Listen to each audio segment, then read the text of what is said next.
Bismillahirrahmanirrahim. Elhamdülillah ve salatu ve selamu ala Resulillah amma ba'd.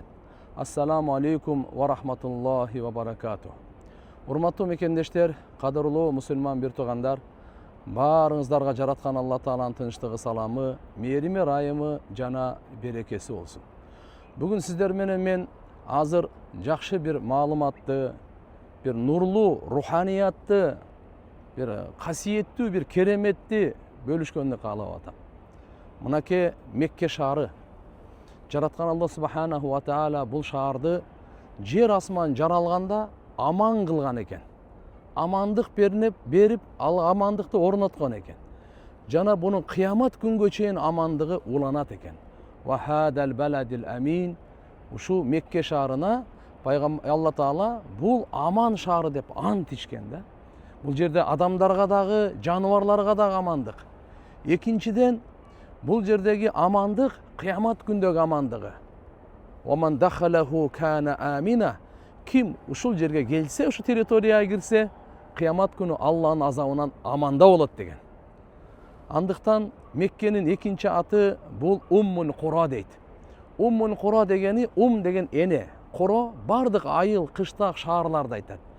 Бүткүл дүйнөдөгү канча айыл, кыштак шаар болсо, ошонун энеси ушул.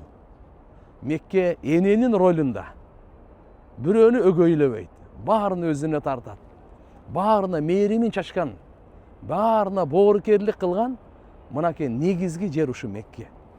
Биринчи Кааба инна аввала байтин вудиа линнас ладлади би Бакка мубарака ва худан лил аламин. Жер бетиндеги эң биринчи курулган үй, үчүнчү Меккенин аты Бакка шаарында береке жана хидаятка дейт. Мынакей береке жана хидаятка эң биринчи курулган жер ушул экен. Алла Субханаху ва Таала амандык, хидаят, баалуулук, улуу соопторду ала турган жер кылып ушундай касиеттүү бул Алла Субханаху ва Таала кылып койгон. Бул Ибн Аббас разияллаху анху риваят бар. Жерден эң биринчи ушу Каабанын орду жаралган. Ал эми тоолордон болсо Абу Кубайс деп коет. Мына сиздерге тааныштыра турган биринчи бүгүнкү тоо мынаны Абу Кубайс тоосу деп коет. О мурда Сафа менен биригет эле. Мына жердин бардыгы азыр мына падышанын резиденциясы турат. Мына ушу Абу Кубайс деген тоо ааламда эң биринчи жаралган тоо ушул. Ааламдагы эң биринчи жаралган тоо, кийин бардык тоолор ушудан кийин жаралган экен да. Бу Абу Кубайс тоосунун өтө бир кереметтүү өзгөчөлүктөрү бар. Анткени Сафа менен уланып атат. Экинчиден бул тоонун аты Жабалул Амин деп коет. Эмне үчүн Жабалул Амин десе, кара таш ушул жерде болгон. Аманаткөй. Алла Нух пайгамбардын доорунда тофан суусу болгондо, кара таш ушул жерде сакталган. Ушул аманатты ушул жерде туруп турган. Ошон үчүн Жабалул Амин деп коет. Пайгамбарыбыз саллаллаху алейхи ва саллям кээ риваяттарда 25 жашында, 35 жашында эсиңиздерде болсо керек, баягы кара ташты алып барып, Хажарул Асвадтын буручуна койбодубу? Ошондо ушул жерде болчу. Мына ушул тоо Жабалул Абу Кубайс деп дагы экинчи Жабалул Амин деп коет. Бул жерде бир сыр, Аллаху акбар, Байхакийдин риваятында келет. Пайгамбар саллаллаху алейхи ва саллям коштошу ажылыгында мындай дегенде, ажылар менен умрачылар Алла Тааланын өзгөчө өкүлдөрү, коноктору. Булар эмнени сурашса Алла берет, эмне дуаны кылса Алла кабыл кылат дейт.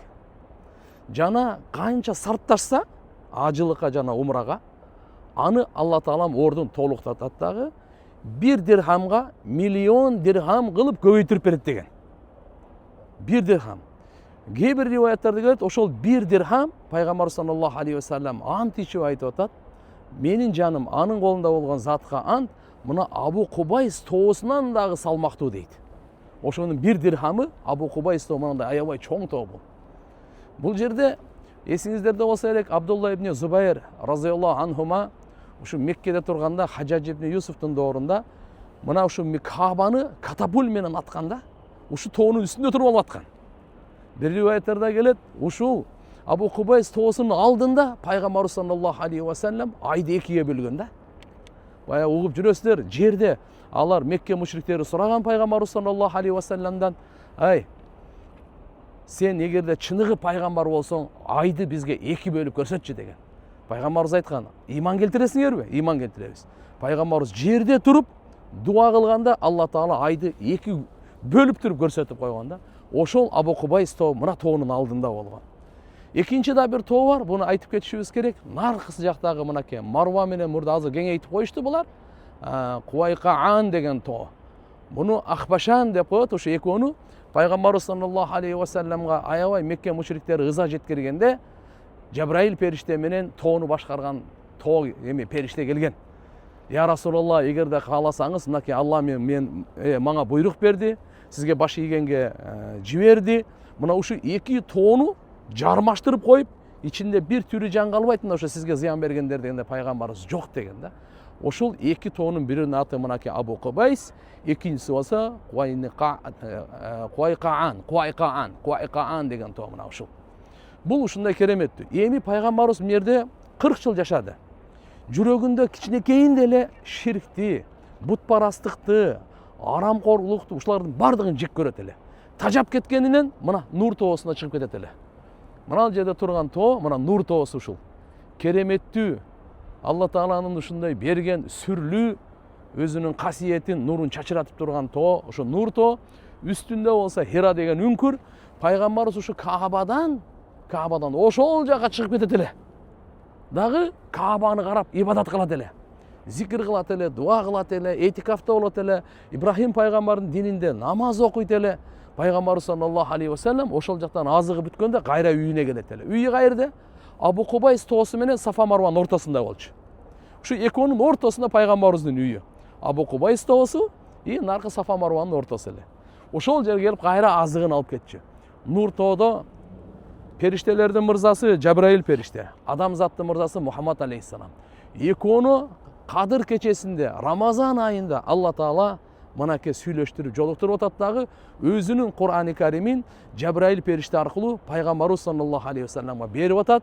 Эң алгачкы 5 аят Алак сүрөсүндөгү ошо нур тоосунда түшкөн туугандар. Эң биринчи бул тоо сыймыктанат бүткүл дүйнөдөгү тоолорго бадышасы. Анткени периштелердин мырзасы, адамзаттын мырзасы экөө тең жолугуп, Алланын эң улуу, эң берекелүү, акыркы китеби Кур'ани Карим түшкөн тоону ушуну Алла тандаган. Андыктан мынакей ушу экинчи касиеттүү тоо нур тоосу, мына биринчи Абу Кубайс тоосун айтып бердик сиздерге. Мына ушул эми үчүнчү жерде тоо бар. Мына Жабали Саур деп коет, Саур тоосу ушул. Бул жерде Абу Бакыр Сыддык разыяллаху анху экөө пайгамбар саллаллаху алейхи ва саллям 3 күн жашынган тоо ошол. 3 күн жашынган тоо. Мына жакты бир карап кое турган болсок, пайгамбар саллаллаху алейхи ва салламдын жубайы Хадича разыяллаху анха эң биринчи исламды кабыл алган аял заты. Пайгамбарыбыз менен түнү күнү исламды таркатканга жанын, малын, пикирин, гамын сарптаган энебиз жаткан жер ушу мына.